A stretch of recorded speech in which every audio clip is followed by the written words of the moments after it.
या अय्युहल्लज़ीना आमनु उद्खुलू फ़िस्सिल्मि काफ़्फ़ा वक़ाल इन्नद्दीन इंदल्लाहिल इस्लाम, क्योंकि अल-यौम अकमलतु लकुम दीनकुम व अतममतु अलैकुम निअमती व रज़ीतु लकुमुल इस्लाम दीना।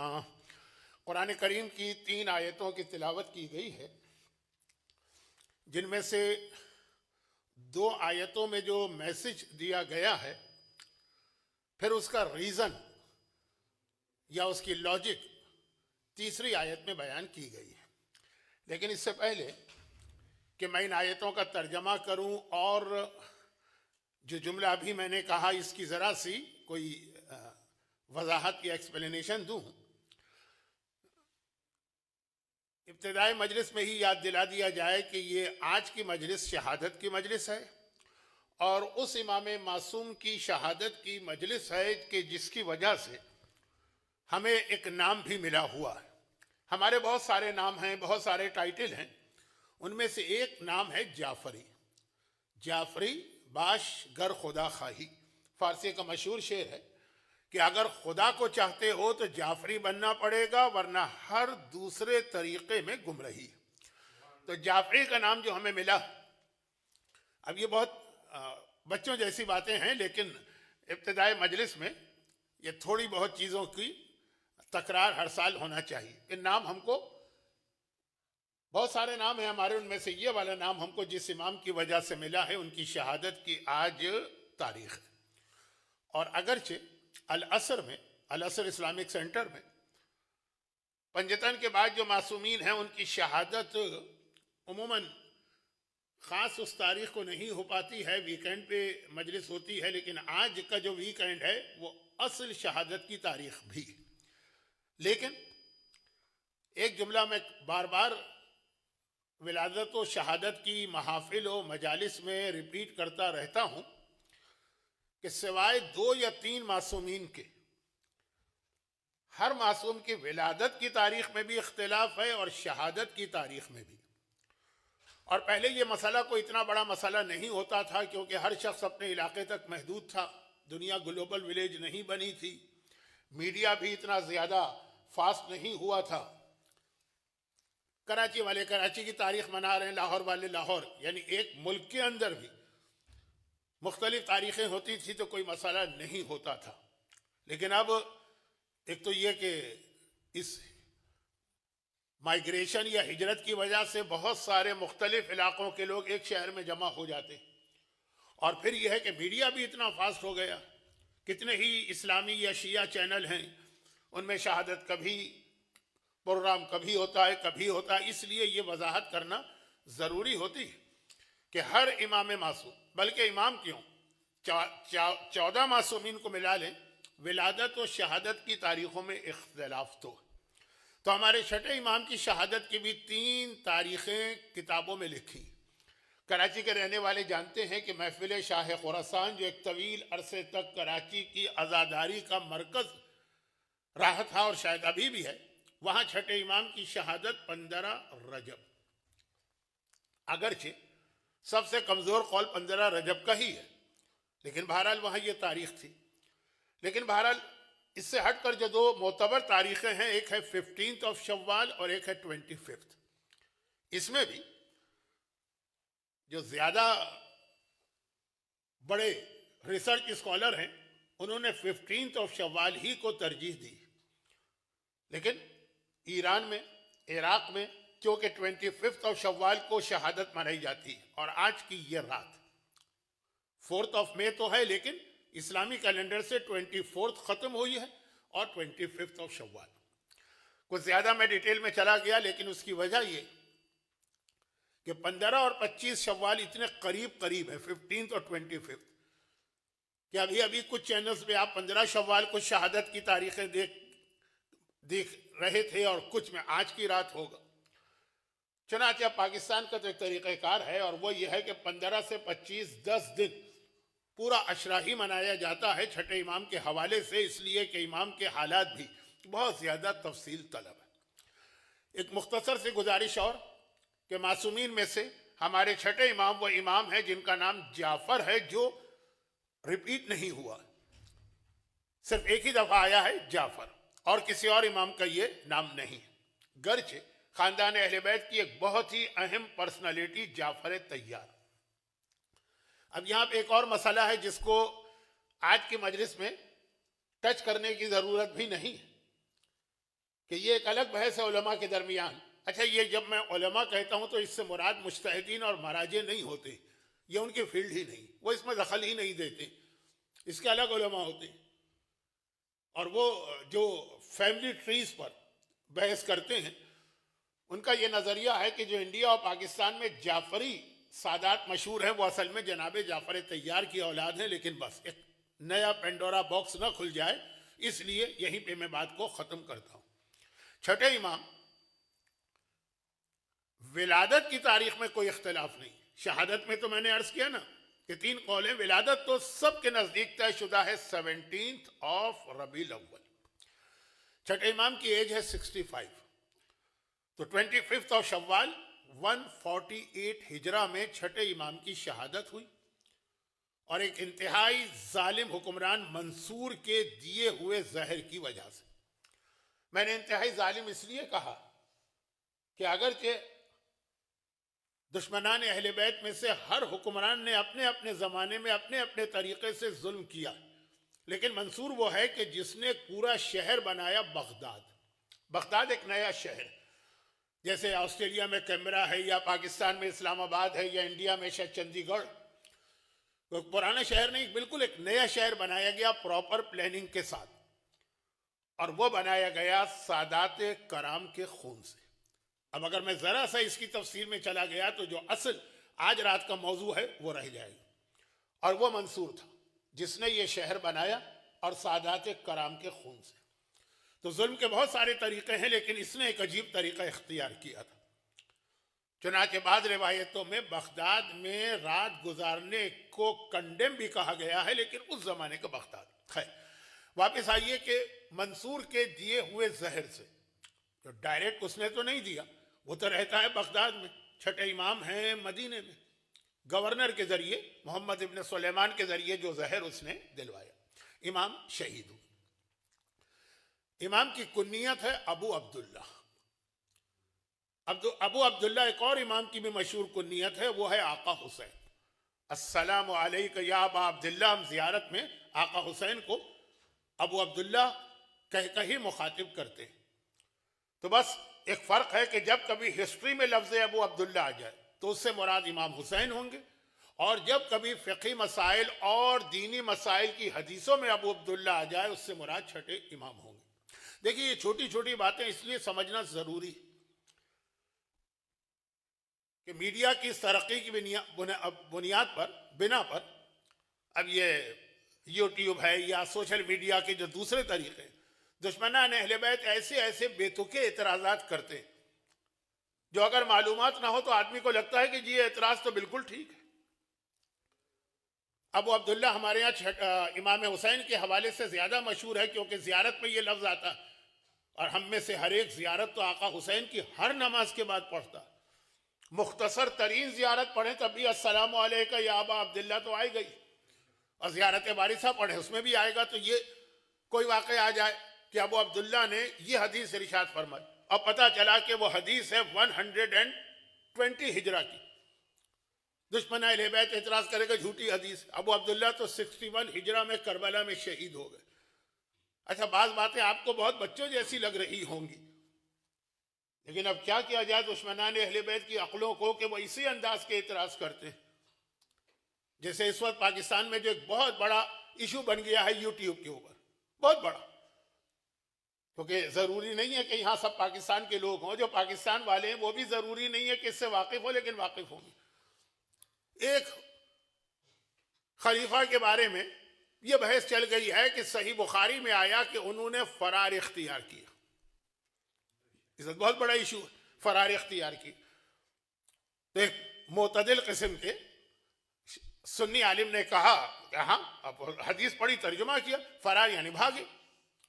अब उस पर इतराज हुआ, भागने का लफ्ज़ क्यों इस्तेमाल किया? चले खैर, जो एंकर पर्सन थे या मॉडरेटर थे उस प्रोग्राम के, उन्होंने कहा कि आप वही लफ्ज़ लाइए जो हदीस में आया है, तो उससे भी क्या फ़र्क पड़ेगा। वो लफ्ज़ फरार लेकिन अब देखिए साथ बैठा हुआ तीसरा आदमी क्या कह रहा है, नहीं फरार मत कहिए, ये कहिए कि वो मैदान से तशरीफ ले गए थे। तो सोचने की बात है कि लफ्ज है फरार की, सही बुखारी की हदीस, उर्दू तर्जुमा है भागना। चले भागना बहुत बुरा लग रहा है, फरार तो अरबी है, उसका तर्जुमा हो रहा है तशरीफ ले जाना। कोई मैदान से भागे तो कहा जाए कि जी वो हजरत तो मैदान से तशरीफ ले जा रहे हैं।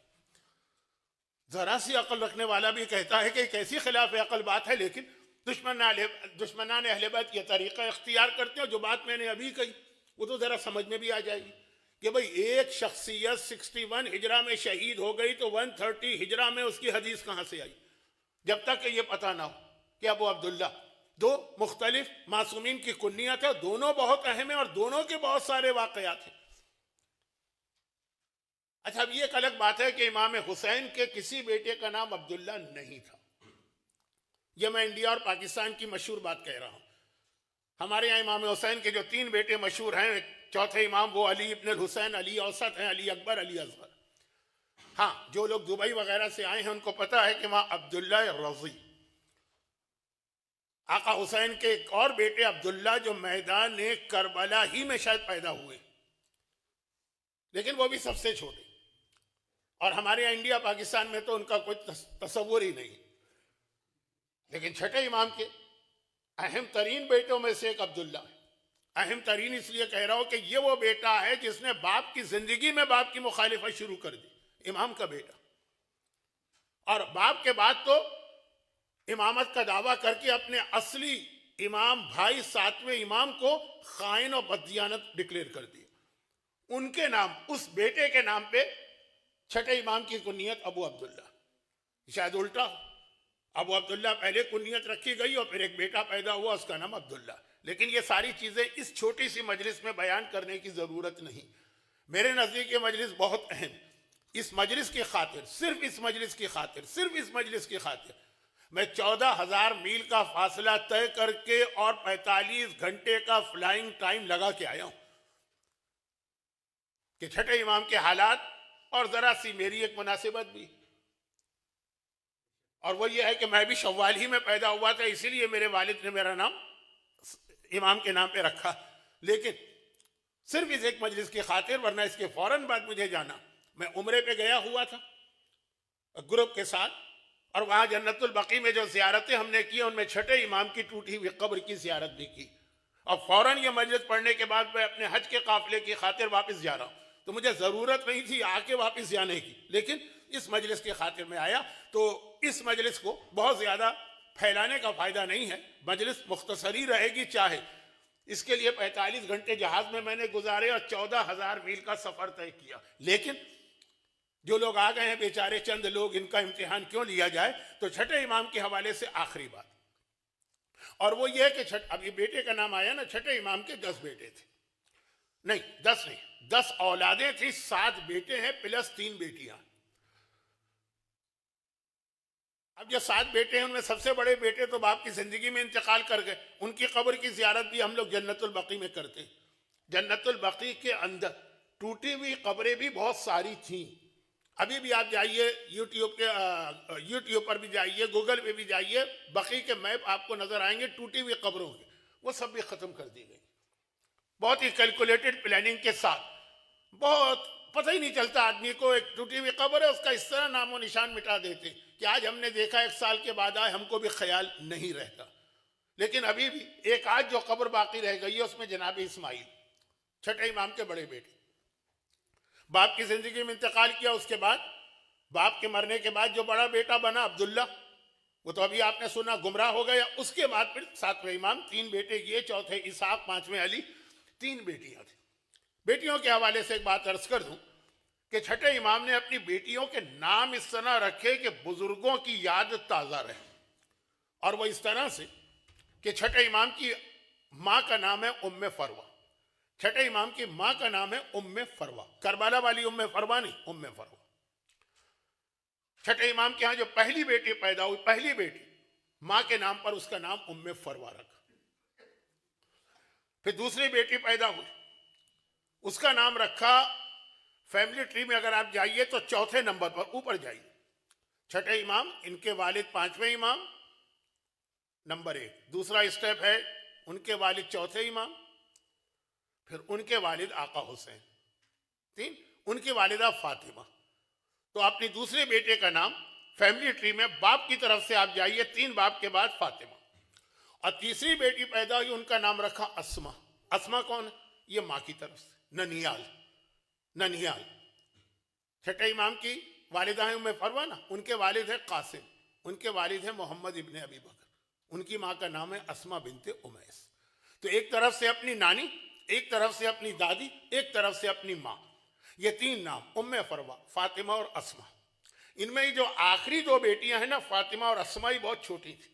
और इन्हीं के हवाले से मेरे मरहूम उस्ताद मौलाना जफर हसन साहब क़िबला जब कभी छठे इमाम की मजलिस पढ़ते थे तो मसाइब का एक छोटा सा टुकड़ा पढ़ते थे, जो मैं भी आखिर मजलिस में बयान करूँगा। छठे इमाम की उम्र है 65, जो तमाम मासूमीन में सबसे ज्यादा। अब जमाने के इमाम की उम्र तो यूं अगर आप देखिए तो 1200 साल से ज्यादा, लेकिन जैसा कि रिवायतों में है कि अल्लाह ने उनकी उम्र को रोका हुआ। जब वो आएंगे तब भी 40 साल का ही लगेंगे, लेकिन उनको छोड़ दीजिए 65। और इस 65 में 34 ईयर्स इमाम की इमामत। अब बस भाई आखिरी जुमले कह के, ये कुछ तमहीदी और मालूमाती बातें थी, आखिरी जुमले कह के असल मौजू पे आ रहा। 34 इमामत के ड्यूरेशन, दैट मीन्स 5वें इमाम की शहादत से लेके छठे इमाम की शहादत तक, ये 34 बनता है। ये छठे इमाम की इमामत है, जो one of the longest period of इमामा। 7वें इमाम की इमामत भी 34 एंड कुछ महीने, और 10वें इमाम की इमामत भी 34 और कुछ महीने। तो ये 3 इमाम ऐसे, और 5वें और चौथे इमाम करबला के बाद 35 साल जो मातम किया। लेकिन 4 इमाम हुए जिनकी इमामत के ड्यूरेशन 34 और कुछ महीने बना। उनमें छठे इमाम जरा अलग है। वो इस तरह से कि छठे इमाम की इमामत 34 है ना, 34 के 2 हिस्से कीजिए बराबर से, 17 और 17, 17 और 17 ना। छठे इमाम को अपनी इमामत में जो 34 साल मिले, वो 2 जालिम जो खानदान थे उनमें मिले। बनु उमैया में 17 साल मिले, और बनु उमैया खत्म हो गए छठे इमाम के सामने, तो फिर बनु अब्बास शुरू हुए, उसमें 17 साल मिले। बराबर से अल्लाह ने आधी इमामत यहां रखी और आधी इमामत वहां रखी, जिसकी वजह से छठे इमाम को वो तमाम हदीसें और मसाइल हम तक पहुंचाने का जरा आसानी से मौका मिला, जो दूसरे इमामों के लिए मुश्किल था। चौथे इमाम भी 34 साल और कुछ महीने, 35 साल, एक ही खानदान बनु उमैया। 7वें इमाम भी 35 साल, एक ही खानदान बनु अब्बास। 10वें इमाम भी 35 साल, एक ही खानदान बनु अब्बास। छठे इमाम को 2 खानदान मिले, दोनों जालिम तरी, मगर ऐसे जालिम जो आपस में लड़े कुछ अरसे के लिए। उस दौरान छठे इमाम को खासा मौका मिला। चुनाचे हमारे यहाँ एक चीज बहुत मशहूर है कि इन 2 खानदानों की आपस की लड़ाई की वजह से छठे इमाम बहुत ही आजादी का जमाना गुजारा, लेकिन इतनी आजादी भी नहीं थी दूसरों के मुकाबले में। एज कंपेयर टू अदर मासूमीन थोड़ी आजादी थी, लेकिन वो भी इतनी आजादी नहीं थी। एक छोटा सा वाकया सुन लीजिए, जो असल में मेरी तकरीर के बीच में आना था, लेकिन अब मुझे लग रहा है कि तकरीर का बीच कुछ भी नहीं होगा। अभी सुन लीजिए, जिसको कहा जाता है थोड़ा फ्रीडम का जमाना। छठे इमाम के जरिए से हम तक इतने उलूम कैसे पहुंचे? कहा जी, थोड़ा फ्रीडम का जमाना था, इतनी फ्रीडम भी नहीं थी। अब एक वाकया सिर्फ जो बिहारुल अनवार में भी है और दीगर किताबों में भी बहुत मशहूर वाकया। मंसूर की हुकूमत शुरू हो चुकी है। मंसूर जो है, अभी मैंने बताया कि जालिम तरीन हुक्मरान था, और उसने, मंसूर ने बनु अब्बास की हुकूमत को इस्टेब्लिश करने की खातिर, अब ये बहुत सारी तफसील आ जाएगी, छोड़ दीजिए। बनु अब्बास ने जो हुकूमत अपनी कायम की थी ना, उनका एक ही नारा था, और वो ये था कि रिजा ले आले मोहम्मद, हम तो बनु उमैया से इसलिए जंग कर रहे हैं कि हमें आले मोहम्मद को उनका हक देना।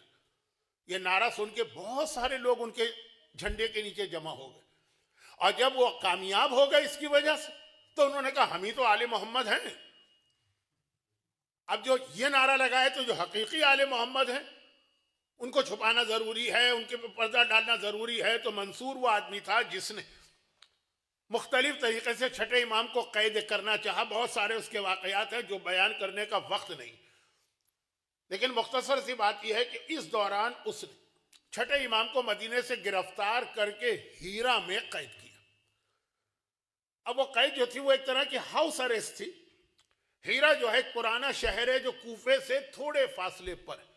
अच्छा, इसी सफर में जो छठे इमाम मदीने से कैद करके ले जाए जा रहे हैं, कैद उन मानों में नहीं कि हथकड़ी बेड़ी है, लेकिन बाई फोर्स, जबरदस्ती कि नहीं आपको मदीने में नहीं रहने देंगे। उसका रीजन भी अभी आता है। तो छठे इमाम को जब मदीने से जबरदस्ती मजबूर करके, ये लफ्ज जबरदस्ती जो है ये मुहावरतन कह रहा हूं, वरना इमाम के पास तो बहुत इख्तियार होते हैं। जब ले जाया गया तो उस सफर में इमाम मदीने से चले उनको कूफे ले जाना।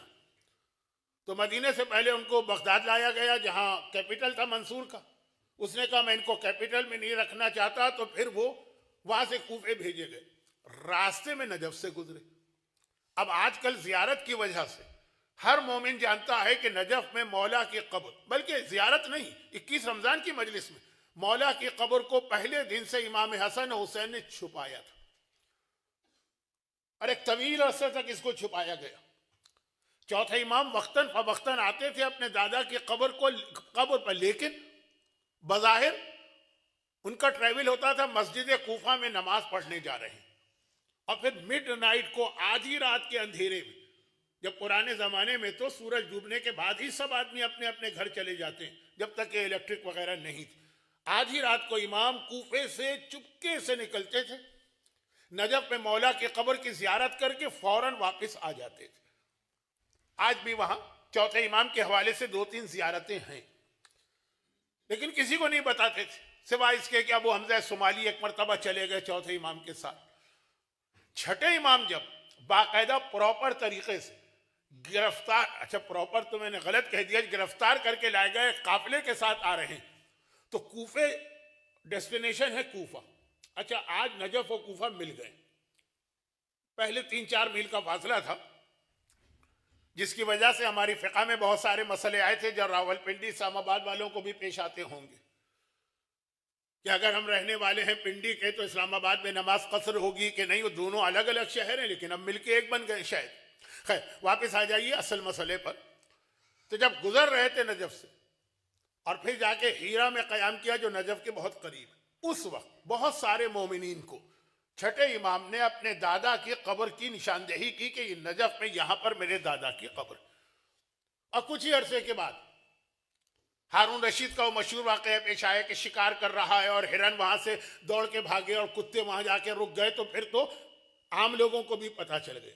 लेकिन उससे पहले छठे इमाम ने अपनी उस कैद में, अच्छा अब ये कैद की बात इसलिए आ गई कि ये मैं बता रहा हूं कि जिस इमाम मासूम को बहुत ही आज़ादी का ज़माना मिला, वो आज़ादी ये थी कि कूफा एक बहुत पुराना शहर है।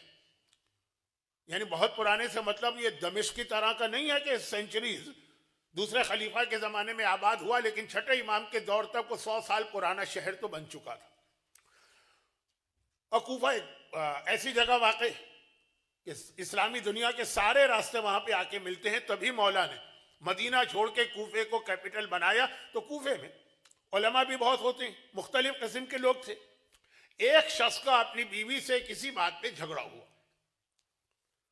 और गुस्से के आलम में उसने अपनी बीवी को 3 तलाकें दे दी। अच्छा, ये मसले आपने इंडिया पाकिस्तान में भी देखे होंगे कि गैर शिया हजरात को बहुत पेश आते हैं, और उसने 3 तलाकें दे दी। अब 3 तलाकें देने के बाद अरस्तु का एक कौल है जो मौला के नाम से आजकल इंटरनेट पे बहुत फैलाया जा रहा। देखिए, ये भी आजकल एक बहुत बड़ी खराबी है फेसबुक पर और व्हाट्सएप के मैसेजेस में।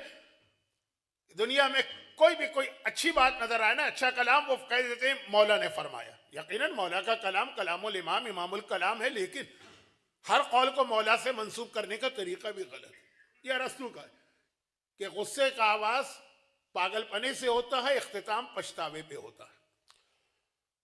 अब गुस्से के आलम में तो तलाक दे दी, और एक भी नहीं, 3 तलाकें दे दी।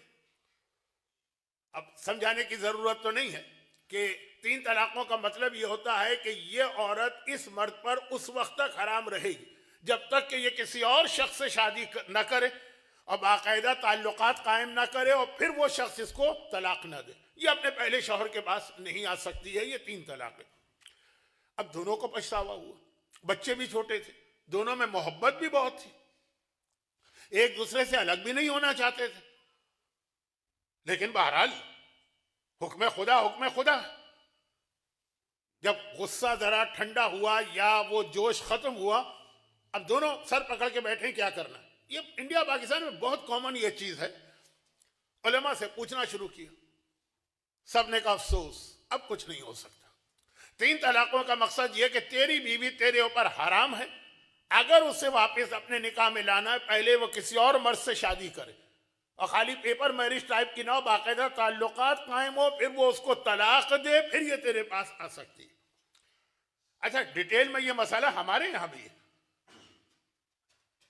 लेकिन इस अंदाज से नहीं। अब जिस आलिम के पास गया उसने एक ही बात कही, दोनों मियां और बीवी, एक तो उस मर्द की गैरत भी ये बर्दाश्त नहीं कर रहे हो, वो फिर वो बीवी भी नहीं चाह रही है कि किसी और से शादी हो, यही शौहर, और बच्चे भी छोटे। घूमते घूमते बहुत से लोगों का ये तरीका होता है ना कि अगर कोई मसला आपने उनको बताया कि ये हराम है मसलन, तो किसी और आलिम के पास जाएंगे, फिर किसी और के पास, फिर किसी और के पास। कोई तो गलती से हलाल कह देगा, वो जहां उसने हलाल कहा बस यही सबसे बड़ा आलिम, इससे पूछना चाहिए। हम लोगों को तो बहुत ये इत्तेफाक पेश आता है, लेकिन वहां होती है नीयत में खराबी। यहां नीयत में खराबी नहीं, हर आलिम से पूछ रहा है, घूमते घूमते अबू बसीर से उसका टकराव हो गया। अब ये लफ्ज जरा अच्छे नहीं अबू बसीर जैसे अजीम सहाबी के लिए, लेकिन जरा से बात को लाइटर मूड में रखने के लिए। अबू बसीर 5वें और 6ठे इमाम के अहम तरीन सहाबियों में से एक। शायद एक लफ्ज आपने सुना हो, शायद न सुना हो। 18 सहाबी मासूमीन के ऐसे हैं, सारे मासूमीन के मिला के, इसमें से कुछ 5वें के हैं, कुछ 6ठे के हैं, कुछ 8वें के हैं, जिनको इन 18 को कहते हैं असहाब इजमा। यानी शिया उलमा का इजमा है कि जो हदीस ये नकल करेंगे वो हमेशा सही होगी। उसमें एक अबू बसीर भी है, जिनके लिए इमाम ने फरमाया था कि अगर लौला अमसाल हाउला, अगर ये मेरी मदद ना करते, लन दरसत आसार नबुवा, नबुवत के सारे आसार मिट के रह जाते।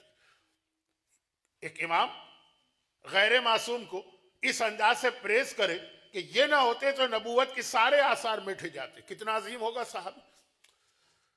आपको याद होगा कि लास्ट स्पीच में मैंने मोहम्मद इब्ने मुस्लिम का एक वाकया पढ़ा था।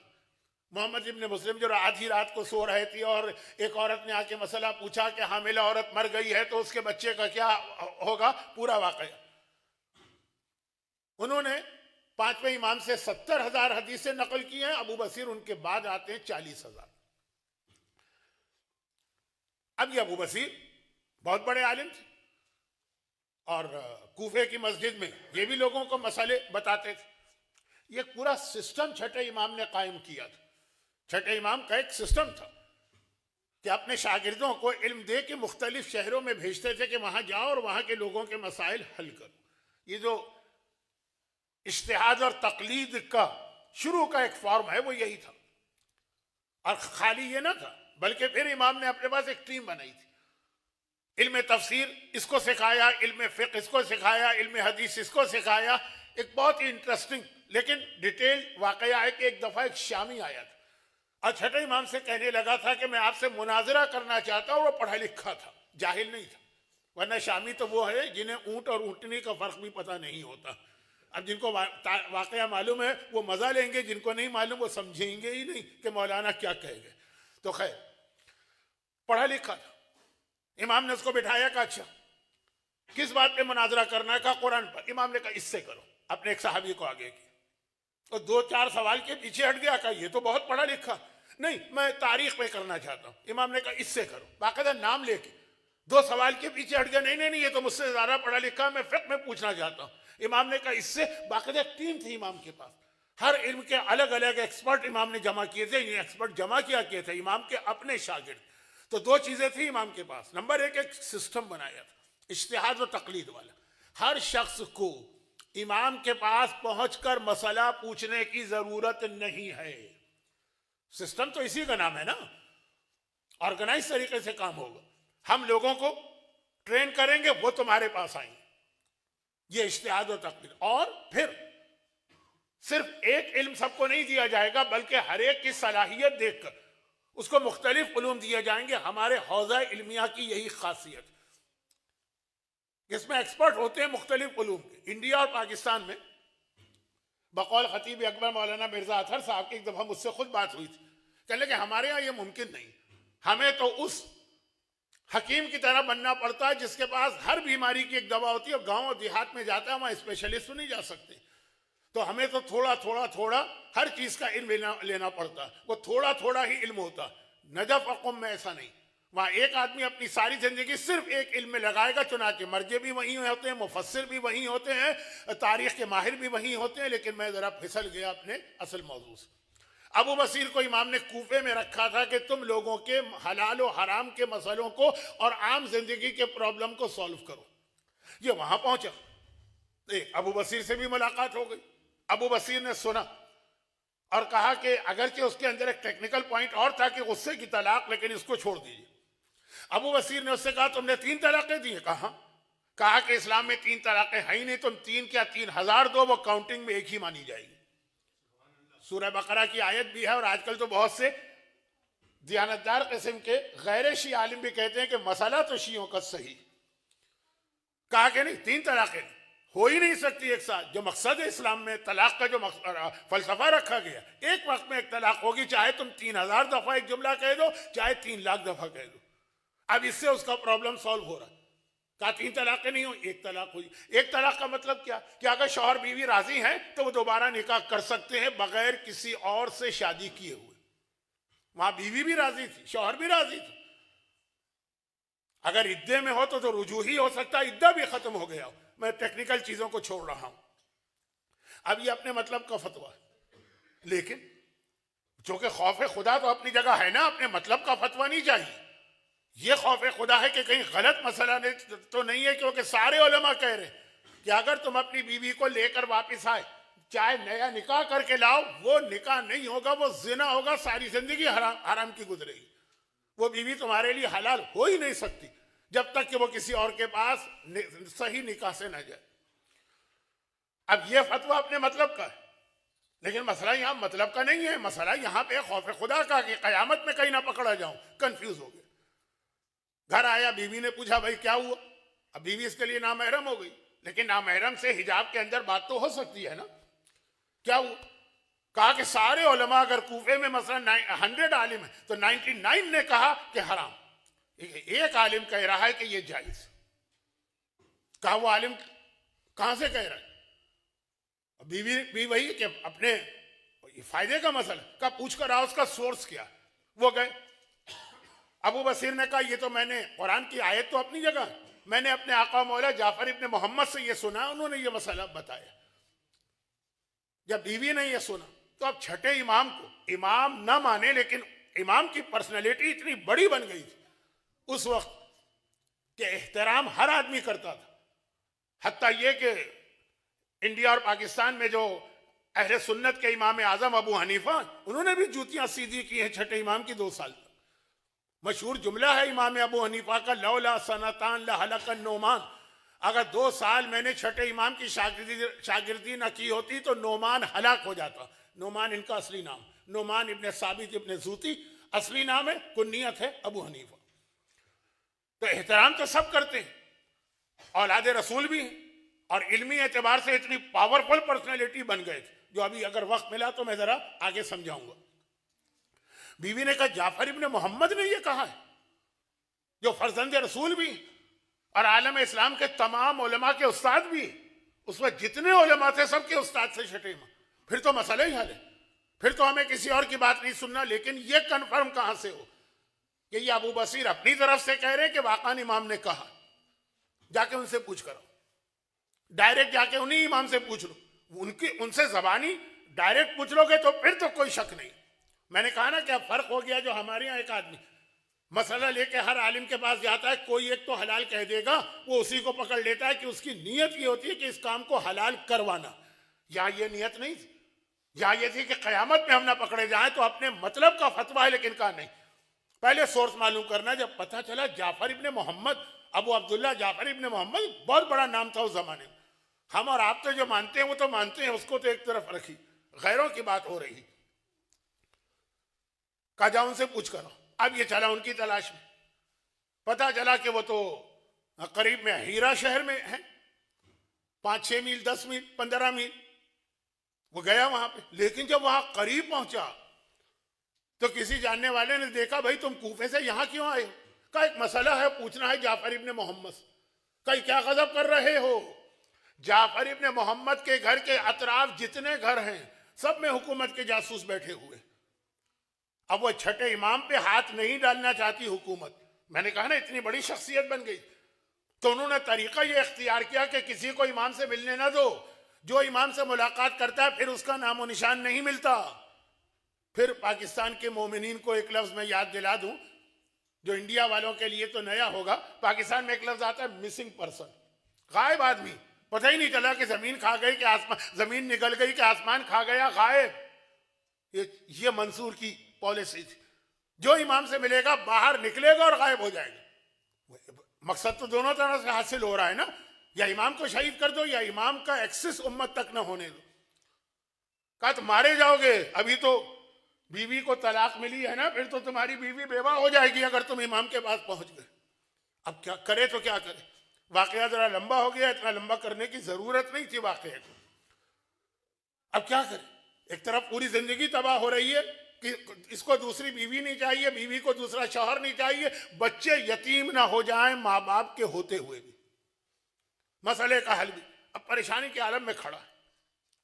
शहर के बाहर बिल्कुल, अच्छा उस जमाने के शहर कौन से बहुत बड़े होते थे। शहर के बाहर खड़ा है, क्या करूं कि इतने में देखा एक सब्जी बेचने वाला आ रहा। पुराना जमाना था ना, आज भी ये होता होगा। वो खेत से सब्जियां तोड़ के ला रहा है, शहर में जाएगा, गली गली महल्ले महल्ले घूमेगा, सब्जी वाला दही ले लो, सब्जी ले लो। पहले तो यही इसी तरीके से खरीदो फरोख्त होती थी। जैसे उसने देखा एकदम से इसके जहन में एक चीज क्लिक कर गई। उसके पास गया और कहा ये जो तुम्हारा पूरा टोकरा भरा हुआ, उसमें खीरे ज्यादा थे, कुकम्बर वगैरह और दूसरी सब्जियां, हाँ ये क्यों ले जा रहे हो? कहा बेचने। पूरा दिन मेहनत करोगे? कहा हाँ। बिक जाएंगी? कहा पता नहीं बिके ना बिके, शाम को आके फेंक देना पड़ेगी। कहा मैं सारी सब्जियां खरीदना चाहता हूं, पूरा टोकरा एक वक्त में, मगर एक मेरी रिक्वेस्ट, और वो ये है कि आधे घंटे के लिए अपना ऊपर का लिबास और टोकरा भी मुझे दे दो।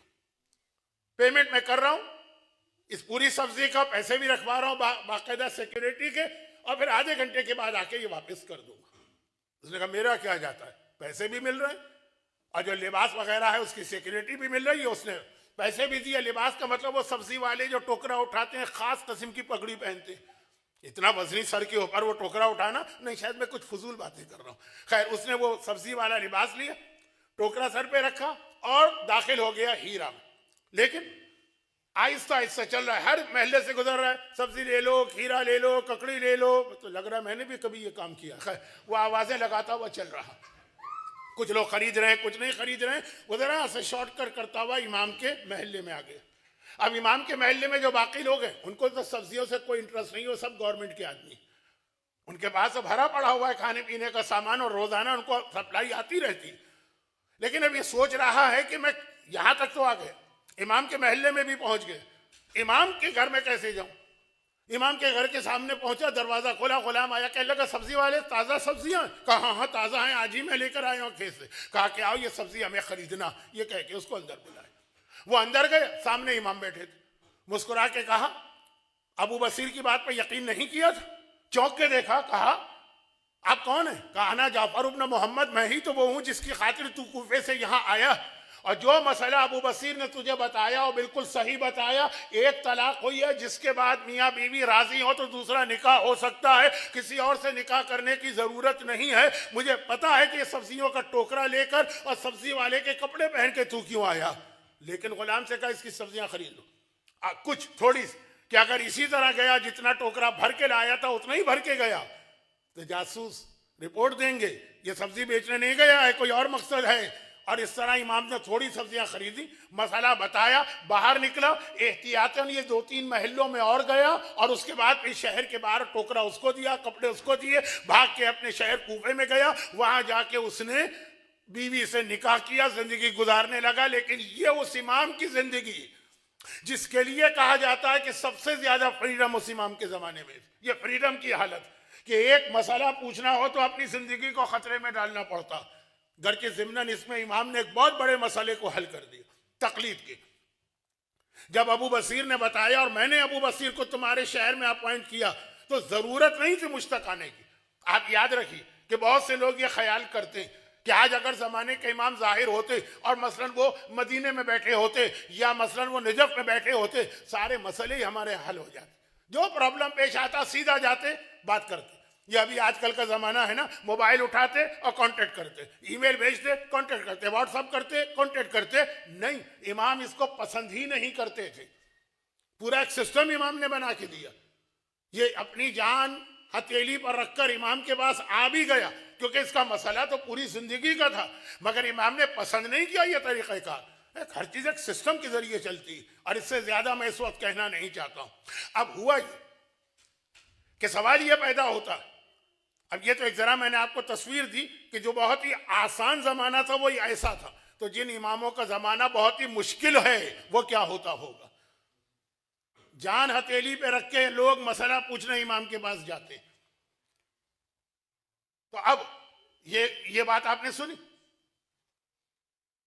लेकिन जब हुक्मरान ने ये देखा कि इतनी सख्ती के बावजूद, इतने जुल्म के बावजूद कि भाई लोग इमाम से मिलने ना पाए, इमाम से मसला ना पूछने पाए, इमाम की पर्सनालिटी, अच्छा इमाम की पर्सनालिटी जो इतनी बड़ी बन गई, नऊज़ुबिल्लाह, मैं अपने अकीदे से नहीं कह रहा हूँ, आम मुसलमानों के, वो इसीलिए बन गई कि वो जो बनु उमय्या बनु अब्बास जिस दौरान आपस में लड़ रहे थे, इमाम को इतना मौका मिला कि अपने शागिर्दों की इतनी बड़ी जमात, यानी अब ये जो तारीख में आता है ना कि 4000 शागिर्द इमाम के पास मस्जिद कूफा में उस वक्त बैठा करते थे जब इमाम 2 साल के लिए कूफे में आए थे।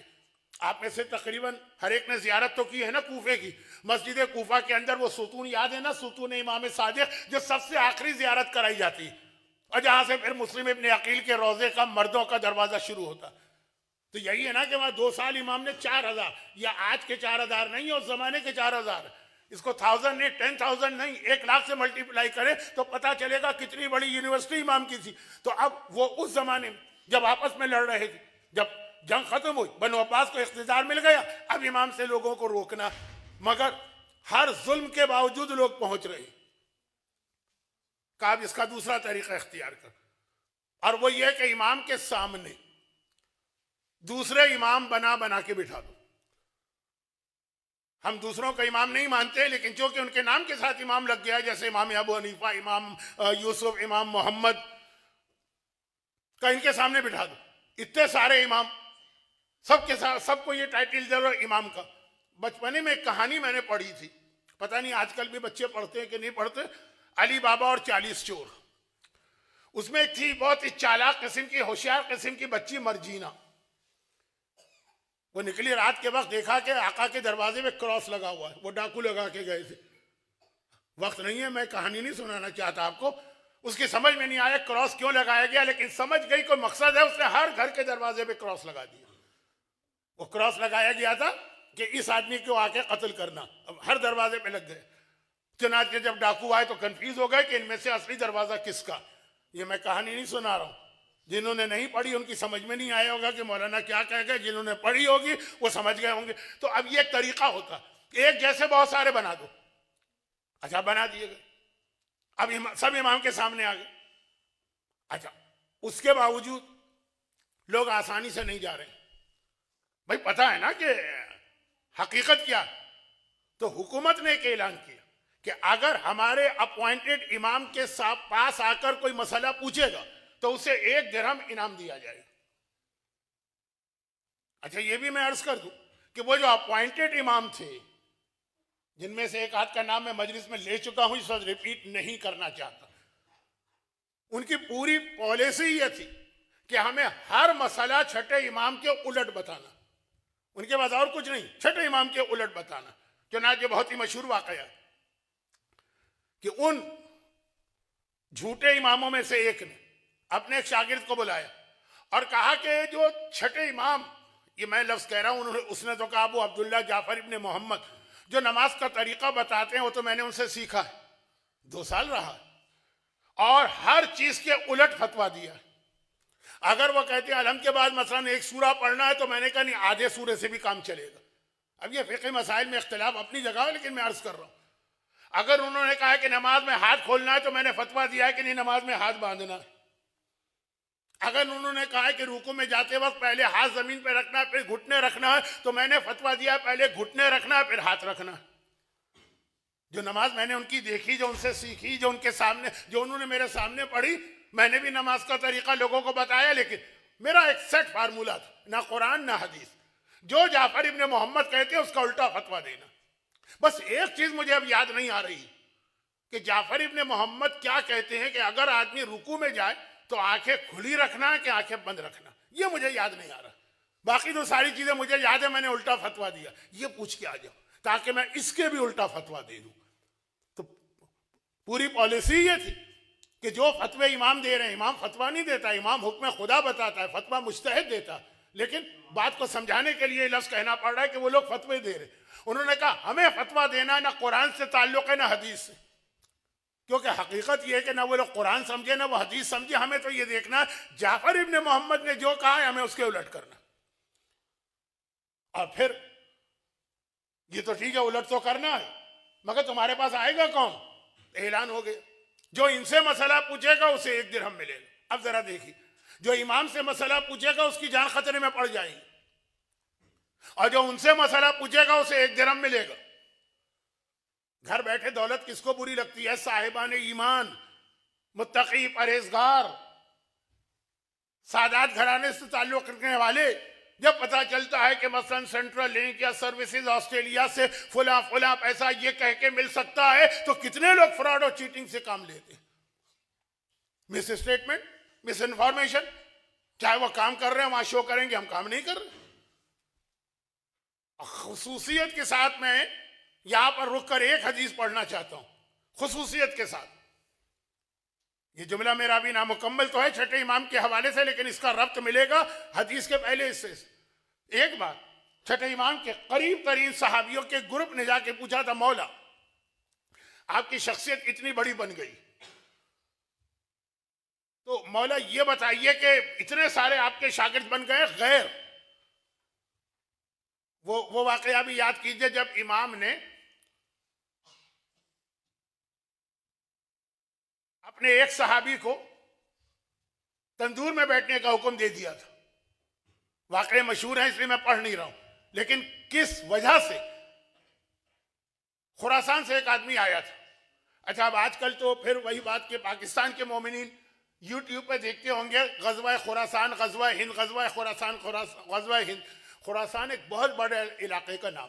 हमारे यहाँ शाह खुरासान की वजह से, 8वें इमाम के लक़ब की वजह से हम समझते हैं कि वो सूबा खुरासान जो आज ईरान का एक सूबा है जिसका कैपिटल मशहद है, नहीं, पहले पूरा ईरान, पूरा अफगानिस्तान, आधा पाकिस्तान खुरासान कहलाता था, ये सब मिला के।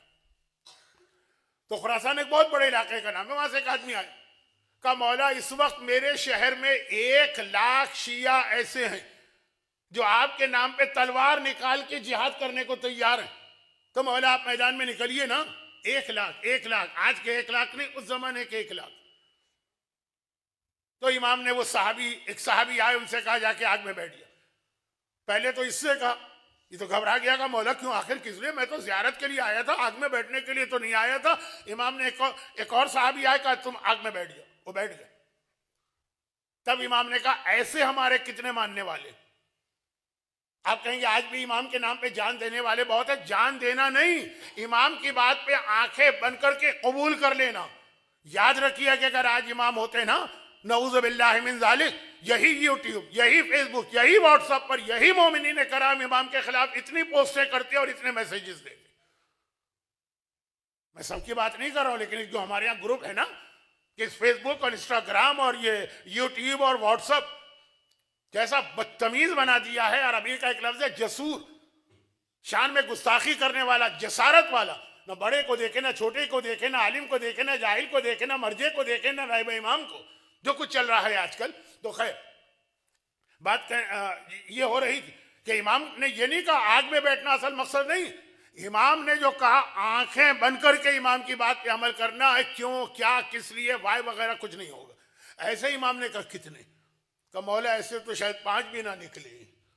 इमाम ने कहा जब तक के ऐसे, ये छठे इमाम के हालात चल रहे हैं, मैं बार बार नाम नहीं ले रहा हूं क्योंकि वक्त बहुत मुझे कम लग रहा है मजलिस का और बातें बहुत सारी।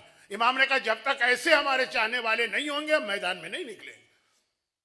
जो इमाम कह दें बस वो फाइनल, कुछ आगे सवाल नहीं। आज हम में से बहुत से यही समझते कि जी हम भी ऐसे ही, मर्जे का फतवा आता है क्या कबूल कर लेते हैं, हजारों एतराजात उस पर होते हैं। 5% 10% कबूल करने वाले होंगे। लेकिन आइए असल बात कि अब हुक्मरान ने कहा जाओ 1 दिरहम मिलेगा। अब रोकी हदीस को यहां पे, मौला आपके शिया की पहचान क्या। देखिए किसी और इमाम से भी हदीस हो तो इतनी ही अहम, लेकिन उस इमाम से हो जिसकी वजह से हम जाफरी कहलाते हैं। जाफर से पूछा जा रहा है कि जाफरी की पहचान क्या है। इमाम ने कहा 2 चीजें, सिद्क़ मकाल व अक्ल हलाल। जबान उसकी जब बोले सच बोले, पेट में जो लुकमा जाए वो हलाल का जाए। जब तक कि ये 2 खासियतें नहीं होंगी वो हमारा शिया हो ही नहीं सकता। बहुत बड़ा, ये दोनों बहुत बड़े इम्तिहान। यही 2 चीजें हैं जो आदमी के कंट्रोल में नहीं होती। एक वो नन्ही से लल्लो और एक ये चट्टे मट्टे जबान के, जो पेट में जाने वाला लुकमा। मसलन बहुत सारी ऐसी चीजें जो वाकई इसलिए इस वक्त हराम कि वो गजा के जो मजलूम बच्चे हैं, बहुत सारी। अब हर लिस्ट काबिल एतबार नहीं, हर लिस्ट पे भरोसा मत कीजिए। बिजनेस में जो कंपटीशन चलता है उसकी वजह से एक दूसरे के खिलाफ अफवाहें भी, लेकिन कुछ तो कंफर्म चीजें हैं ना। कि वो एक बर्गर खाने का मकसद ये कि गोली आपने 6 महीने की किसी बच्चे के मारी, लेकिन जिनको आदत पड़ गई है छुटती नहीं है वो आदत, चट्टे मट्टे। ये तो बहुत छोटी मैंने मिसाल दी है, है बहुत बड़ी मिसाल। लेकिन इसके बाद फिर दूसरों का हक। ये इमाम ने अपने गुलाम मुस्तादिफ को भेजा। अच्छा, छठे इमाम का एक बहुत बड़ा जो सीरत का हिस्सा है जिस पे हम तवज्जो नहीं देते, वो इमाम का बिजनेस है। बहुत बड़ा बिजनेस था इमाम का। जनाब खदीजा ताहिरा का बिजनेस तो हमारे यहाँ मशहूर है, छठे इमाम का बिजनेस भी बहुत बड़ा था। पूरे पूरे तिजारती काफिले जाते थे।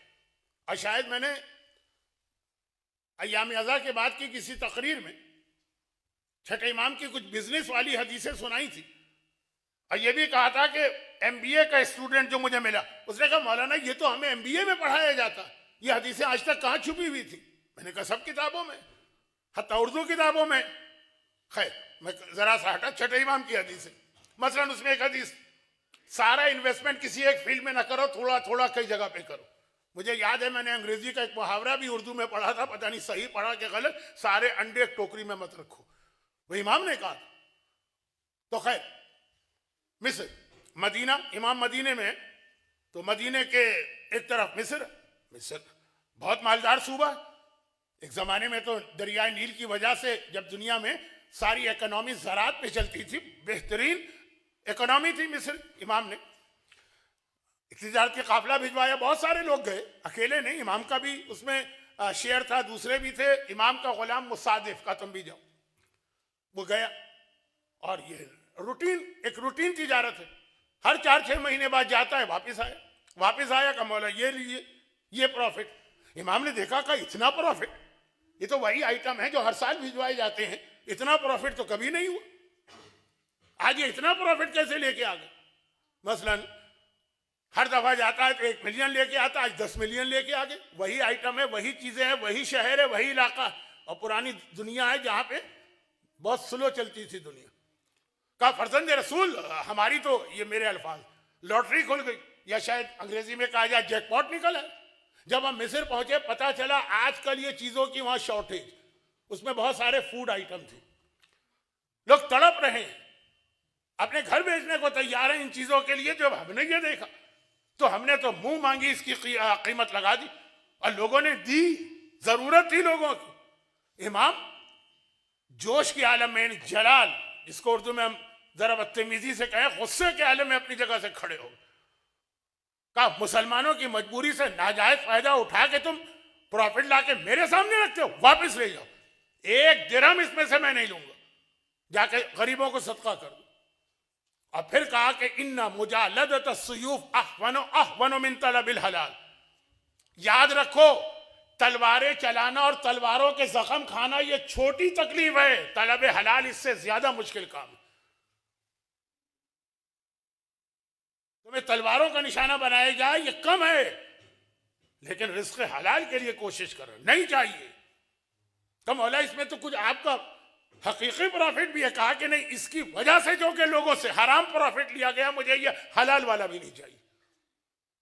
अब अगर ऐसा केस हमारे साथ हो जाए तो हम क्या करेंगे? मसलन गलती हो जाए, बाद में गलती को रेक्टिफाई कैसे करेंगे? वो राह खुदा में सदका किया जाता है। वो इमाम ने कहा जाके गुरबा मदीना को सदका करो। तलब हलाल बहुत बड़ी चीज, पेट में जाने वाला लुकमा हलाल का, ना सेंट्रल लिंक को धोखा दिया जाए, ना कोई ऐसी चीज इस्तेमाल की जाए कि जो उन बच्चों की जान लेने का सबब बन रही है जिनकी तस्वीरें बर्दाश्त नहीं। वो माँ बाप से पूछिए उन पे क्या गुजरती हो। न शौहर बीवी का हक दबाए, ना बीवी तलाक के नाम पे शौहर से सब कुछ लेके चला जाए। बहुत सारी चीजें हैं। मैं तो समझता रहा कि मेलबर्न में आपस के झगड़े नहीं होते होंगे, मैं कितने मुख्तसर वक्त के लिए आता हूँ, उसमें 8-10 केस आ जाते। वो फुला मोमिन हमारा पैसा खा गया और फुला के साथ बिजनेस किया था, वो हमारा पैसा खा गया, दिमाग खराब हो जाता। इमाम ने कहा दो चीजें, मुजालदत अकले हलाल, पेट में जाने वाला लुकमा हलाल होना चाहिए। अब अगर मैं इसको मिलाऊं उस हदीस से जो मैदान करबला में आशूर की सुबह आका हुसैन ने कही कि ये जितने मेरे दुश्मन मैदान में लश्कर यजीद में आए हैं, क्यों आए हैं? इसलिए कि इनके पेट मुलियत बुतूनुकुम मिनल हराम, इनके पेट हराम से भरे हुए। वहां आका हुसैन ने यजीदियों की पहचान बताई और यहां उसकी उलट पहचान आका सादिक ने अपने शियों की बताई। एक दूसरी बात, काम सिद्क मकाल, जबान तुम्हारी पाक होना चाहिए। जबान से कोई ऐसा जुमला ना निकले, सिद्क, सच्चाई को नहीं कहते, पाकीज़गी को। सच्चाई भी इसमें आ गई जो किसी के लिए तकलीफ का सबब बने। आजकल हमारे यहां एक अजीब रवाज हो गया, कहां से हुआ, कैसे आ गया? हमारे पाक और पाकीज़ा मेंबर से इतनी रकीक, इतनी पस्त, मेंबर की बात कर रहा हूं, आम आदमी की तो बात छोड़िए, इतनी रकीक, इतनी पस्त, इतनी घटिया बात, शायद अंग्रेजी में इसे कहते हैं बिलो द बेल्ट, शायद उससे भी ज्यादा। इमाम का एक सहाबी था जो खाली सहाबी नहीं रहा, इमाम का इतना करीबी दोस्त बन गया। दोस्त, इमाम ने उसे अपना इतना करीबी दोस्त डिक्लेयर किया कि यह मुमकिन ही नहीं था कि कभी मदीने में कहीं इमाम हो और वो ना हो। अगर कई लोगों को इमाम नजर आ जाते रहे, फौरन देखते थे दाएं बाएं वो जरूर हो, और उल्टा भी था। अगर किसी जगह वो आदमी नजर आ रहा है, लोगों ने दाएं बाएं देखा, यहां कहीं इमाम भी होंगे। ना इमाम उसके बगैर कहीं जाते हैं, ना वो इमाम के बगैर।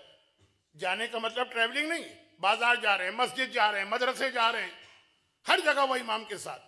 हत्ता इमाम उसको सहाबी नहीं कहते थे, एक ऐसा लफ्ज इस्तेमाल करते थे जो उन लोगों को तो अजीब लगेगा जो सऊदी अरब में जॉब करके आए, क्योंकि सऊदी अरब में ये लफ्ज हिकारत से इस्तेमाल होता है इंडियन और पाकिस्तानियों के लिए, रफीक।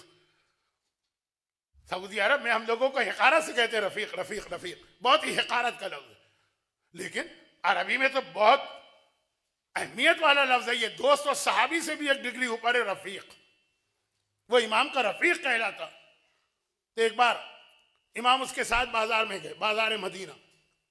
ये छठे इमाम के हालात, ये छठे इमाम के वाकयात है, छठे इमाम की नसीहतें हैं। ये जाफर ने जाफरी बनाने के तरीके हमको सिखाए हैं। एक मर्तबा इमाम गए, वो साथ में हर जगह साथ होता है, और उसके साथ उसका गुलाम भी, गुलाम साथ चलता है, पीछे चलता है। आका ने कोई चीज खरीदी, गुलाम को दे दी, कोई काम हुआ, गुलाम को भेज दिया, प्यास लगी, गुलाम से कहा पानी लिया, भूख लगी, गुलाम से कहा बर्गर लिया, मसलन बतौर मिसाल।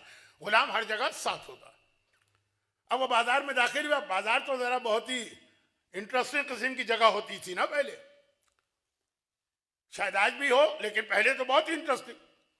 अब वो चल रहा है, पीछे मुड़ के देखा, गुलाम नजर नहीं आया। कुछ चीज ऐसी बाजार में बिक रही होगी। बाजार इसलिए इंटरेस्टिंग होता था कि पहले जमाने में सारे खेल तमाशे भी बाजार में ही होते थे, क्योंकि सारी रौनक वहीं होती। किसी कोने में कोई बंदर का तमाशा दिखा रहा है, किसी कोने में कोई रीछ का तमाशा दिखा रहा है। वक्त नहीं है, मैं फजूल बातें कर रहा हूं, लेकिन इसके बगैर आप हदीसें नहीं समझ पाएंगे, क्योंकि 1400 साल पहले की जिंदगी क्या थी, कहीं रुक गया वो। लेकिन अब ये जो आका है इसका, जो इमाम का दोस्त है, साहबी रफीक है, आगे बढ़े, फिर कोई जरूरत पड़ी, उसने मुड़ के देखा, गुलाम स्टिल नजर नहीं आ रहा, और आगे बढ़े, फिर उसको कोई जरूरत पड़ी होगी या वैसे ही, फिर देखा, फिर गुलाम नहीं। यहां तक कि एक दुकान में दाखिल होने लगे आप, इमाम और वो इमाम ने दुकान में दाखिल हो गए। इस हदीस का नाम उलमा ने लिखा, वो दोस्ती जो दुकान में दाखिले के वक्त थी और बाहर आते वक्त टूट गई, और ऐसी टूटी कि फिर जिंदगी भर इमाम ने अपने इस दोस्त से बात ही नहीं की, उसे अपने करीब ही नहीं आने दिया। अब दुकान में दाखिल हुई, अब वहां उसने मुड़ के देखा, गुलाम अब आ गया, अब गुलाम आ गया। एक मर्तबा उसको देख के ऐसा लफ्ज कहा कि मैं कैसे मिंबर से कहूं उसको, और ना कहूं तो समझ में कैसे आए। गुलाम गुलाम पहले जमाने में गुलाम का कोई स्टेटस ही नहीं था। जैसे आप जानवरों को ट्रीट करते हैं ना, तो उसने देखा गुलाम आ गया। एक मर्तबा उसने कहा, ऐ वलद हराम, इतनी देर से कहां था। ये एक आम सा लफ्ज है, अरबी जबान बहुत आम है। हमारी उर्दू जबान पाकीज़ा जबान, एक शुस्ता जबान, वहां पे बहुत सारी चीजें पहले नहीं थी, अब आने लगी। अब ये चेंज कहां से आ रही है, ये गालिबन इसमें दखल इसी मीडिया का, जो हमारे बच्चों को, नौजवानों को, बूढ़ों को और औरतों को बदतमीज बना रहा है। बहुत बड़ी एक चीज है, जहां अखलाक गया वहां इस्लाम भी गया। लेकिन ये एक पूरी मजलिस का उन्वान है, आज तो वक्त नहीं रहा। तो खुलासा आप सुन लीजिए इस वाकये का, कि एक आम सा लफ्ज है, एक आम सा लफ्ज। एक आपकी मालूमात के लिए एक जुमला कह दूं, ताकि आपके कभी काम आ जाएगा अगर आप अरब दुनिया में जाएंगे। अरब दुनिया में आजकल चोर को क्या कहते हैं? अरबी जबान में चोर के बहुत लफ्ज हैं, जिसमें एक उर्दू में भी मशहूर है सारिक, सिरका करने वाला। लुस उर्दू में इतना मशहूर नहीं, लेकिन आजकल किसको चोर क्या कहते हैं वो लोग? एक मजमून हम लोग अपने स्कूल में पढ़ते थे, रियाजी।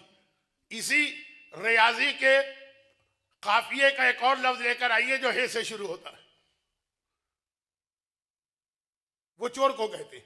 उसमें कोई बुराई नहीं होती, कोई चोरी करेगा उसको वो कहेंगे। वो वलद हराम भी अरबी का एक आम लफ्ज पहले जमाने में था। तो उसने अपने गुलाम से कहा, वलद हराम कहां चला गया? बस इमाम एक मर्तबा ये लफ्ज शान इमामत के खिलाफ है, लेकिन गोया उछल पड़े, चौंक के उसे देखा, ऐ शख्स तेरी जबान पे ये लफ्ज आया कैसे? ऐ मेरे रफीक, है मेरे साहबी, तेरी जबान पे ये लफ्ज कैसे आ गया वलद हराम का? मौला, ये सिंध का रहने वाला है, और सिंध के लोग जमाने में काफिर थे, इस्लाम नहीं पहुंचा था वहां पे। अभी मोहम्मद बिन कासिम का जिहाद तो खैर नहीं, वो भी एक लूटमार थी, सादात कराम की दुश्मनी थी, उसको छोड़ दीजिए। तो सिंध का मतलब ही माना जाता रहा काफिरों का इलाका, ये सिंध ही है, नऊजुबिल्लाह। अब देखिए सिंध कितना बड़ा शियत का मरकज है। और उस वक्त इमाम ने कहा, लेकिन तूने इसे तो कुछ नहीं कहा, तूने इसकी मां को कहा मौला वो भी सिंधन थी, काफिरा थी, और काफिरों में तो निकाह होता ही नहीं है, तो मैंने जो कहा गलत तो नहीं कहा ना? इमाम ने कहा, याद रख, हर कौम के पास निकाह का एक कंसेप्ट है जो हो सकता है हमारे तरीके से गलत हो, मगर उनके तरीके से वो सही। और जब वो उनके तरीके से सही है तो हमें उसका उतना ही एहतराम करना है जितना अपने निकाह के तरीके का एहतराम करना। बल्कि इससे ज्यादा हमारे पास छठे इमाम की एक हदीस, इससे ज्यादा यानी सख्त किस्म की हदीस है, एक आदाब सिखा रहे इमाम। एक कौम होती है आती, ये भी छठे इमाम की हदीस है, और ये हदीस ही नहीं है, फिर इमाम ने इसके हवाले से बहुत सारे हमें फिक़ी मसले बताए जो आज भी मुज्तहिदीन की किताब में मौजूद हैं। वो क्या हदीस है? वो हदीस ये है कि एक फिरका होता है आतिश परस, आग की पूजा करने वाले, पारसी, मजूसी। क्या जोस्टेरियन ऐसे कुछ नाम है उनका। उनकी बाकी खराबियां अपनी जगह हैं। एक खराबी यह है कि उनके यहाँ भाई बहन की शादी जायज, माँ बेटे की शादी जायज जायज। अच्छा, मैं कोई गुनाह को हल्का नहीं करना चाहता, लेकिन सिर्फ बात होती है कि जब आदमी एक माहौल में पैदा हो, पले बढ़े, तो बहुत सी चीजें उसको बुरी नहीं लगती। जैसे हिंदुओं को ये चीज बहुत अजीब लगती है कि आप लोग फर्स्ट कजिन से शादी करते हो, तो कहते हैं फर्स्ट कजिन भी बहन।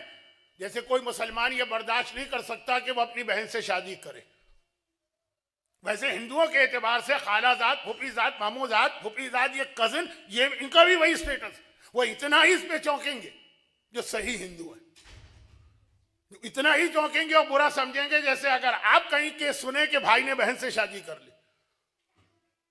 अब वो बाहर की नेशनलिटी लेने के लिए जो चक्कर होते हैं उसको एक तरफ रखिए, बहुत चक्कर होते हैं, आपको भी पता है, मुझे भी पता है। लेकिन खुलासा ये कि उनके यहाँ शादियां होती। तो किसी मदीने के अंदर किसी मजूसी की, नहीं कूफा छठे इमाम कूफे में थे, किसी मजूसी ने अपने बेटे की अपनी बेटी से शादी की, सगी औलाद शादी की, भाई बहन की। ये इमाम के साहबी ने सुना, उछल पड़ा, मौला कैसे बदबख्त, कैसे कमबख्त, कैसे लोग हैं। इमाम ने कहा खबरदार कुछ ना कहना, उनका अकीदा गलत है, अकीदे पे बात करो। अमल वो कर रहे हैं जो उनकी शरीयत में जायज है, उनका ये निकाह वैलिड है, तो हमें भी इस निकाह को वैलिड मानना। हम उनकी औलाद को ये तोहमत नहीं लगा सकते कि भाई बहन से पैदा होने वाला क्या है। और आज क्योंकि आज भी मजूसी दुनिया में है, आज भी हमारे मुज्तहिदीन आगा सिस्तानी की किताब, अरबी किताब, उर्दू में तो नहीं, आखिरी चैप्टर देखिए, आगा कोई की किताब आखिरी चैप्टर देखिए, मजूसी की शादी को वैलिड मानकर फतवे हैं। कैसे फतवे? भाई और बहन की शादी हुई और अब इनके यहां औलाद पैदा हुई, तो अब वो औलाद जो है ना, एक तरह से वो मामू भी है और बाप भी है और वो खालू भी है और वो फूफा भी है और वो चचा भी है और वो औलाद भी है, वो बीवी भी है, बहन भी है। डबल हिस्सा लेके जाएगी मीरास में। मीरास के मसले में आता है कि मर गया एक शौहर, तो अब जो उसकी औलाद है और जो उसकी बीवी है उसका डबल हिस्सा बनेगा, बीवी का अलग, बहन का अलग। यानी सारे मसले छठे इमाम ने बताए ये कहकर कि ठीक है उनका अकीदा गलत है, अकीदे पे जाके बहस करो, लेकिन जब वो इस अकीदे को मानते हैं, उसमें ये अमल है जो उनके यहाँ वैलिड है, तुम उनको हराम की औलाद नहीं कह सकते। चले ये तो बहुत एक्सट्रीम मैंने मिसाल दी कि आपकी भी समझ में नहीं आ रहा है कि ये कैसी मिसाल, लेकिन वो तो अपनी जगह ना, कि काफिर गुलाम की काफिरा माँ जिन्होंने यकीनन इस्लामी तरीके से निकाह नहीं किया, उसको उसने वलद हराम कह दिया। इमाम गोया उछल पड़े अपनी जगह से। हर कौम का एक निकाह होता है, लिकुल्ल कौम निकाह, और हमें उस निकाह को वैलिड मान के उसका एहतराम करना है। आज के बाद तू मेरे करीब नजर ना आए जिसे अपनी जबान पे इतना काबू नहीं। वो दोस्ती जो दुकान में दाखिल होते वक्त इतनी गहरी थी कि रफीक कहलाते थे, दुकान से बाहर आते वक्त इतनी गहरी जुदाई में तब्दील हो गई कि शहादत तक इमाम ने इस आदमी को अपने घर में नहीं आने दिया। बहुत स्ट्रांग ये लफ्ज है। हमारे यहां मिंबर पे होता, दोनों हाथ उठा के नारा लगाओ, जिसने दोनों हाथ नहीं उठाए वो हराम की, वो हलाल की औलाद नहीं।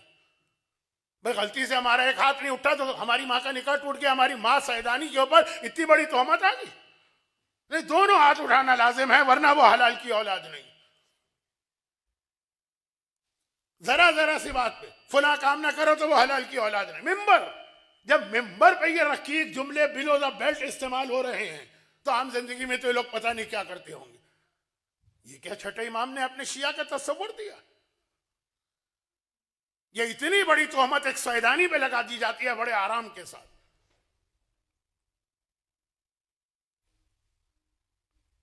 और इसके अंदर बहुत बड़ा दखल उस जिहालत का कि पता ही नहीं कि अरबी में लफ्ज किन मानों में इस्तेमाल होता है। एक आध कोई हदीस पढ़ ली होगी जी, वो तशहुद में अगर कोई अशहदु अन्ना अलिय्यन वलीउल्लाह ना कहे तो वो हलाल की औलाद नहीं। मैं बहुत डाइल्यूट करके जुमले कह रहा हूं, बल्कि आपको यूट्यूब पे क्लिप मिलेंगे शियों का डीएनए टेस्ट। और डीएनए टेस्ट क्या, उसने दोनों हाथ उठा के नारा नहीं लगाए तो डीएनए टेस्ट हो गया कि यह हलाल की औलाद नहीं है, इसकी मां ने कोई गुनाह किया। वो मोमिना, वो जाहिदा, वो मुत्तकिया, वो परहेजगार, वो पर्दे की पाबंद, वो नमाज़ी शब की पाबंद। फकत इस खतीब के एक फड़कते हुए नुक्ते पे दूसरा हाथ नहीं उठा मोमिन का तो वो सैदानी, इतनी तौहीन। इमाम फरमाते हैं हमारे शिया की पहचान ये है, जाफरी उसे कहते हैं पेट में जाने वाला लुकमा हलाल हो, जबान से निकलने वाला लफ्ज पाक हो पाकीज़ा। और फिर मैं अर्ज कर दूं, यहां से मीडिया का एक नुकसान सामने आता है, बदतमीज बनाया जा रहा है, लेकिन बहुत 3 दफा ये जुमला दोहरा दिया, बात खत्म करूं, खत्म, इख्तिताम। क्योंकि मुझे तवक्को नहीं थी सही मानों में कि इतने मोमिनीन आ जाएंगे, तवक्को नहीं थी। मजलिस भी मैंने उसी अंदाज से शुरू की थी। अब आइए आखिरी जुमले, वाकया क्या चल रहा है। अच्छा, वो सिद्क़ मकाल ना, जबान पाकीज़ा, उसके अंदर बहुत सारी चीजें ऐसी हैं जो मैं ना भी बताऊं तो आप समझ रहे हैं, लेकिन एक चीज ऐसी है जो आप नहीं समझेंगी और उसी तरफ आपकी तवज्जो डाइवर्ट करना था। और वो क्या, ये जबान की पाकीज़गी में क्या आता है। सबसे पहले तो आ जाता है सच, वो तो आता है सिद्क़ मकाल। फिर ये गालम गलोच दुश्मन तौहीन बदतमीजी, वो सब बात की चीज है। सबसे पहले तो सच आता है ना, और इसके खिलाफ क्या है, क्या नहीं आना चाहिए, झूठ। और सबसे बड़ा झूठ क्या है, अल्लाह पे झूठ बांधना। अफमन अज़लम मिम्मन इफ्तरा अलल्लाहि किज़्बा, उससे बड़ा जालिम कौन होगा जो और तो और अल्लाह पे झूठ बांधे। सूरह नहल में बताया अल्लाह पे झूठ किसे कहते हैं, अपनी तरफ से कहना ये हलाल है और ये हराम। ये छठे इमाम की सारी जिंदगी 4-4 हजार शागिर्दों को तैयार किया कि अपनी तरफ से हलाल और हराम न कहना, जो अल्लाह का हुक्म है उसके मुताबिक तुम्हें कहना है हलाल और हराम। आज हर आदमी हर मसले पर राय देने को तैयार। मैं तो बाज़ वक़्त सर पकड़ के बैठता हूं कि जो सुनामी आ रहा है यूट्यूब के ऊपर, जिसके पास एक मोबाइल है उसने अपना एक क्लिप चढ़ा दिया, गलत सलत हलाल हराम हर किस्म के मसले बयान हो रहे।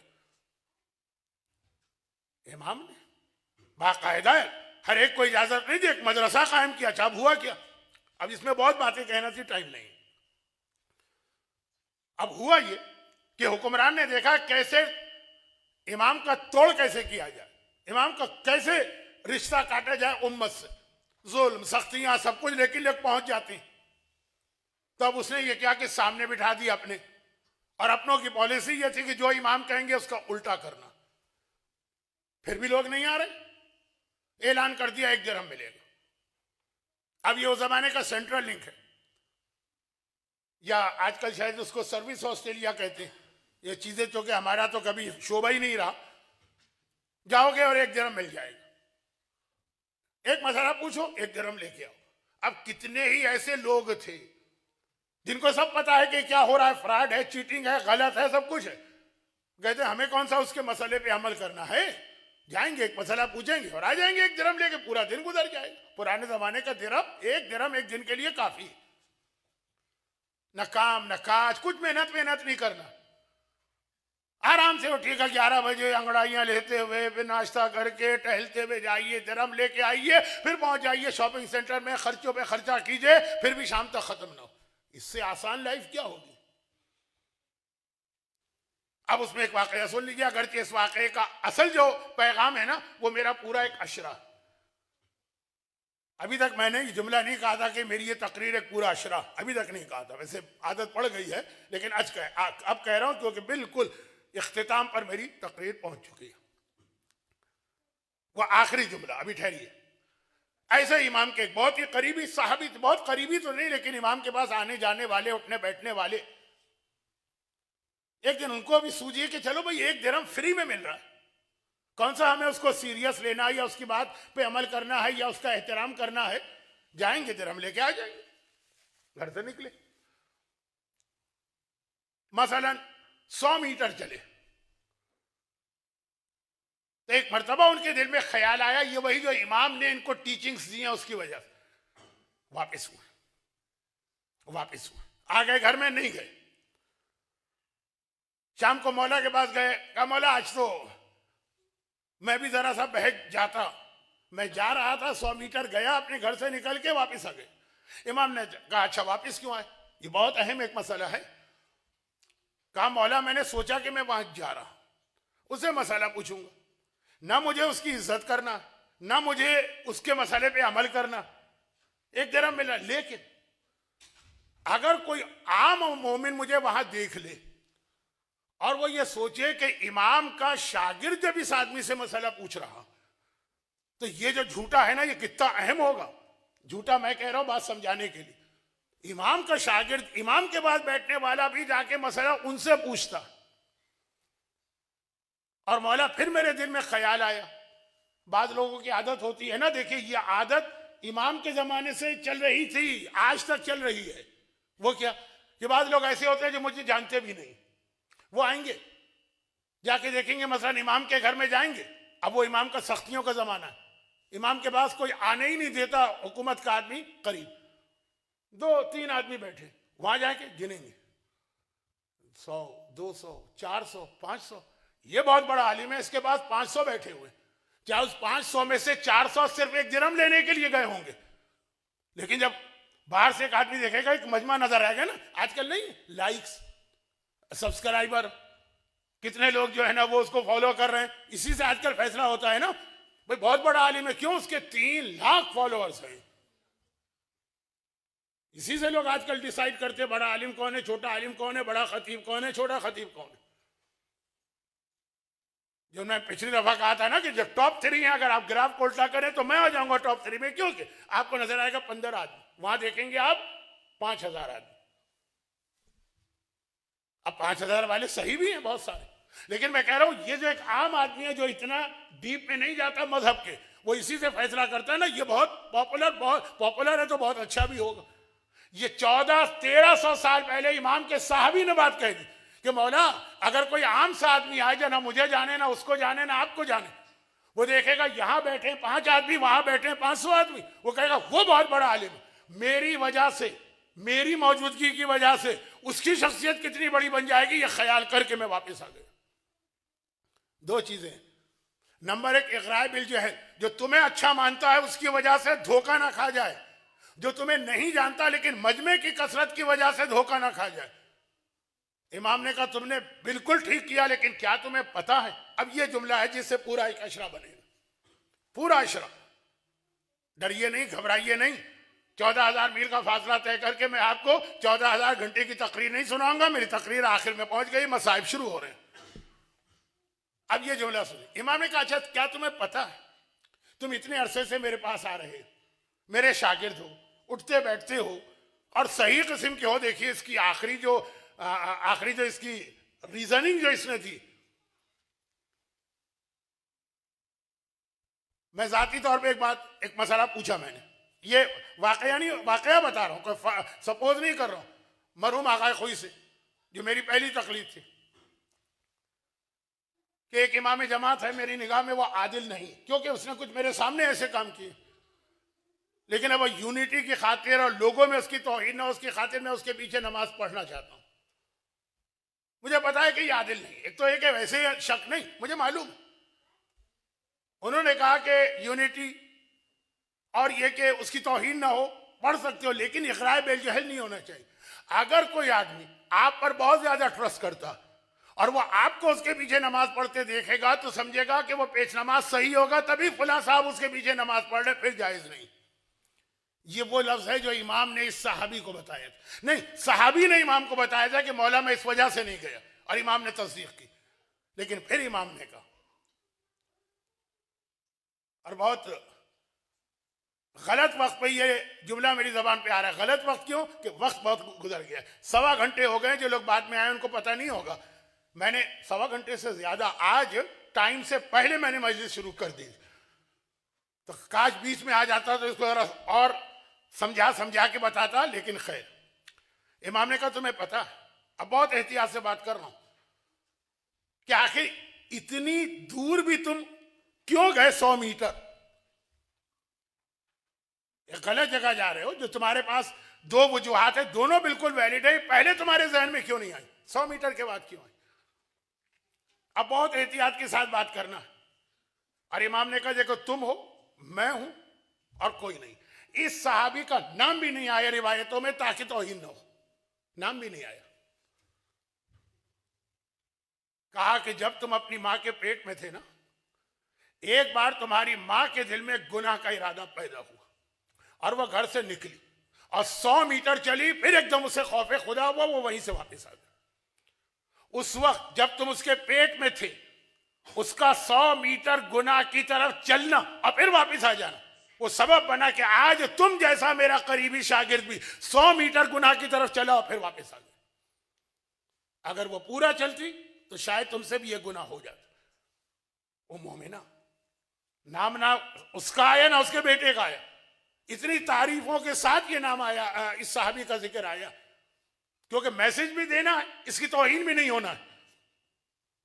कहा मां के असरात जो औलाद पे पड़ते हैं, अब बाप के भी, लेकिन इस वाकये में खास मां की बात थी। तरबियत औलाद हम बहुत गलत वक्त पे शुरू करते, जब वो औलाद बड़ी होकर हमारे कंट्रोल से निकल चुकी होती। अभी वो 1 साल की नहीं हुई और हमने उसको मोबाइल पकड़ा दिया, अब 5 साल के बाद तवक्को कर रहे हैं कि उसको मदरसा भेज कर ठीक कर लेंगे। बहुत पहले से तरबियत स्टार्ट होती है। तरबियत को कोई बहुत बड़ा हवा ना समझिए। शुरू में बहुत छोटी छोटी बातें हैं, जिसमें मसलन यही बात है कि जब डॉक्टर्स कहते हैं कि आए औरत तू प्रेग्नेंट है तो फुला फुला चीजों में एहतियात कर, हम पेनाडोल खा सकते हैं, उसको 10 मरतबा कहा जाता है, अपने जीपी से पूछो। वहां पे किसी को कोई एतराज नहीं होता है, लेकिन ऐसी ही छोटी बातें प्रेग्नेंट औरत से हलाल और हराम के बारे में भी तवक्को की जाती है। अब ये एक नया मौजू, लेकिन असरात जो होते हैं, चले एक तरफा तकरीर ना हो जाए। लोग वैसे ही कहते हैं मौलाना आप हमेशा औरतों ही को बुरा भला कहते हैं। नहीं, बुरा भला किसी को नहीं कहता, मैं तो उनकी भलाई की बात कर रहा हूं। एक छोटी सी बात, जाबिर इब्ने अब्दुल्लाह अंसारी ने पूछा, ये छठे इमाम के बारे में नहीं, लेकिन बैलेंस करने के लिए छोटी सी एक जुमले की हदीस। जाबिर इब्ने अब्दुल्लाह ने पूछा कि मौला ये रमजान के रोजे 1 महीने के क्यों रखे गए? इमाम ने कहा इसलिए कि आदम ने जो दाना गंदम खाया था वो 1 महीने उनके पेट में रहा था। अब वो हराम नहीं था, गुनाह नहीं था, तर्क औलाद था। समझाने का वक्त नहीं, लेकिन तर्क औलाद। 1 महीने बाप के पेट में वो रहा तो औलाद पर कहा कि 1 महीने तुम्हें अपने आप को पाक करना होगा हर किस्म की ग़िज़ा से। बाप के असरात भी आते हैं। आदम का एक दाना गंदम हमें कयामत तक के लिए 30 रोजे वाजिब करा गया। ये ओनली रीजन नहीं है, लेकिन वन ऑफ द रीजन। और 100 मीटर मां का गुनाह के रास्ते पे चलना, इमाम के इंतहाई अहम सहाबी को 100 मीटर चला गया और फिर वापस लेके आ गए। मां ने तौबा की, बेटे ने भी तौबा कर ली। अब ये 2 चीजों को लेके मेरा पूरा अशरा होता है। कभी मौका मिला, अब तो बहुत मुश्किल है, इसलिए कि मेरी मालूमात के मुताबिक मई के 3रे वीक में नए रेसिडेंस आलिम आ रहे हैं और आपकी जान मुझसे छूट जाएगी। लेकिन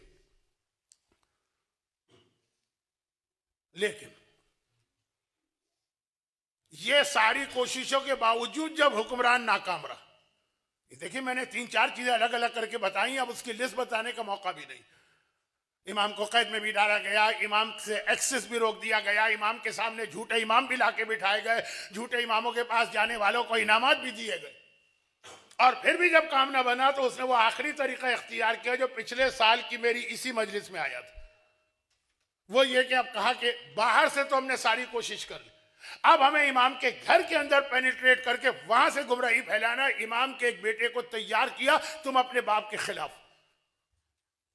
बाप की जिंदगी में कुछ ना कहना, बाप के मरते ही तुम इमामत का दावा करना, फिर हमारे रास्ते पे चलना, इमामत हमारे हाथ में आ जाएगी। तो जैसे ही वो बेटा तैयार हुआ, वैसे ही छठे इमाम को जहर देके शहीद किया गया। अभी इंतजार किया जा रहा है। देखिए ये स्टेप बाय स्टेप सारे मरहले थे जिसपे मैं पूरा अशरा पढ़ता हूं, एक एक चीज पे एक एक मजलिस, लेकिन आखिरी मरहला ये आ गया। खुदाबंदा जो इमाम के मानने वाले इन हालात में, देखिए बहुत लेट इस मजलिस का ऐलान आप तक पहुंचा है, उसके बावजूद आप लोग आ गए।